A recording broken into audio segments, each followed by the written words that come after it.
രാഷ്ട്രീയമായ ഒരുപാട് വീക്ഷണവും അതുപോലെ തന്നെ അദ്ദേഹത്തിൻ്റെ നിലപാടും അദ്ദേഹത്തിൻ്റെ ജീവിതമൊക്കെ ഉള്ളപ്പോഴും അതിന് പുറത്ത് സുഹൃത്ബന്ധം നിലനിർത്തിയ ഒരാളാണ്. അതുകൊണ്ട് ഒരാൾ വളരെ അടുത്ത സുഹൃത്തായ ഒരാൾ ഇത്രയും വലിയ ജീവിതയാത്ര നടത്തി 5-6 പതിറ്റാണ്ട് ഇടയ്ക്കുള്ള ഒരുപാട് സംഭവവികാസങ്ങളൊക്കെ പറഞ്ഞ് ആ പുസ്തകം എഴുതി പ്രകാശനം ചെയ്യുമ്പോൾ അവിടെ സാന്നിധ്യമുണ്ടാവണം എന്ന് പറഞ്ഞാൽ അത് നിഷേധിക്കാൻ കഴിയാത്തതുകൊണ്ടാണ് ഞങ്ങളൊക്കെ ഇവിടെ പപ്പേട്ടൻ പറഞ്ഞ പോലെ ഇവിടെ സന്നിഹിതരായിരിക്കുന്നത്.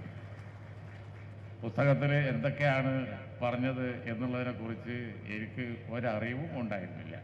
മാത്രമല്ല ഇനി എന്തൊക്കെയാണ് പറഞ്ഞിരിക്കുക എന്നുള്ള ഒരാശങ്കയും ഉണ്ടായിരുന്നു.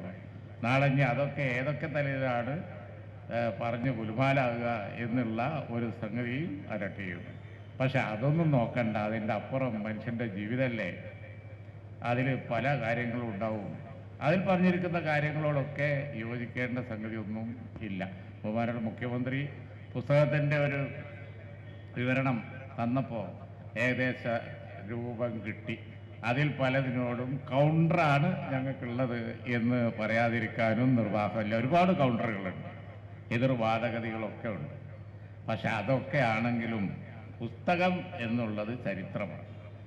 ചരിത്രത്തിൽ ഉയർച്ചയും താഴ്ചയും അതുപോലെ തന്നെ സംഭവവികാസങ്ങളിൽ പല പല കാര്യങ്ങളെക്കുറിച്ച് പല അഭിപ്രായങ്ങളും ഒക്കെ ഉണ്ടാവും.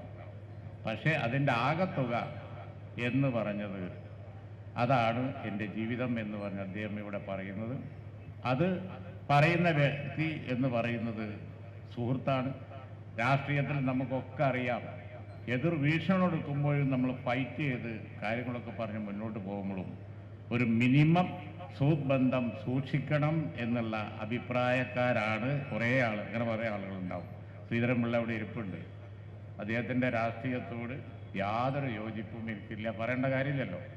പക്ഷേ ശ്രീധരൻപിള്ള എൻ്റെ ഏറ്റവും അടുത്ത സുഹൃത്തുക്കളിൽ ഒരാളാണ് എന്നുള്ളത് ഒരു വസ്തുതയാണ്. അപ്പം അങ്ങനെ ഉള്ള ജയരാജൻ അദ്ദേഹം എല്ലാവരോടും പപ്പേട്ടൻ പറഞ്ഞത് വളരെ കറക്റ്റാണ്. നല്ല സുഹൃത്ബന്ധം സൂക്ഷിക്കുന്ന ആളാണ് എന്നുള്ള കാര്യത്തിൽ സംശയമില്ല. ജീവിതം കൊണ്ട് അദ്ദേഹം ഒരുപാട് നല്ല കാര്യങ്ങൾ ചെയ്തിട്ടുണ്ട്, അതിലും തർക്കമില്ല. ഞാനൊരു വ്യവസായ മന്ത്രിയായിരുന്നു, അദ്ദേഹം ഒരു വ്യവസായ മന്ത്രിയായിരുന്നു. അതൊക്കെ എടുത്ത് വിശദീകരിക്കാൻ ഞാനിപ്പോൾ മുതിരുന്നില്ല. നിയമസഭയിൽ ഞങ്ങൾ ഒരുമിച്ചുണ്ടായിരുന്നു, അതെടുത്ത് പറയാൻ മുതിരുന്നില്ല. എന്തായാലും ശരി, യോജിച്ചാലും ഇല്ലെങ്കിലും തൻ്റെ ജീവിതം പറയാൻ കഴിഞ്ഞത് അദ്ദേഹത്തെ സംബന്ധിച്ചിടത്തോളം വലിയൊരു നേട്ടമാണ്. എല്ലാവിധ ആശംസകളും നേരുകയാണ്. ഇങ്ങനെ ഒരു പുസ്തകം എൻ്റെ ജീവിതം എന്ന് അദ്ദേഹം പറയുമ്പോൾ ഓരോരുത്തർക്കും അവരവരുടെ ജീവിതം ഒന്ന് എഴുതിയാൽ കൊള്ളാം എന്നുണ്ടാവും. ഞാനും അങ്ങനെ മെനക്കെട്ടിരുന്നു. പക്ഷേ അദ്ദേഹത്തിൻ്റെ ആ പരിപാടിയും കട്ടൻ ചായയും കണ്ടപ്പോൾ എനിക്ക് തോന്നി ഒന്നും കൂടി വായിച്ച് നോക്കണം, എന്നിട്ട് മതി ഇനി എഴുത്ത് എന്ന് കരുതി ഞാനൊന്ന് നിർത്തി വെച്ച് ഒന്നും കൂടി സൂക്ഷ്മമായി ഇപ്പോൾ വായിച്ചു നോക്കുക. അത്ര വലിയ പുകില് പിടിച്ച സന്ദർഭം ഉണ്ടായപ്പോൾ പറയുമ്പോൾ നല്ലോണം സൂക്ഷിക്കണം എന്നുള്ള തോന്നൽ എന്നെ സംബന്ധിച്ചിടത്തോളം ഉണ്ടായി എന്നുള്ളത് ഇവിടെ സാന്ദർഭികമായി ഞാൻ പറയുകയാണ്. എന്തായാലും സന്തോഷം. അദ്ദേഹത്തിൻ്റെ പുസ്തക പ്രകാശന ചടങ്ങിൽ പങ്കെടുക്കാൻ എല്ലാ ആശംസകളും ഞാൻ എൻ്റെ വാക്കുകൾ നിർത്തുന്നു. ജയ്.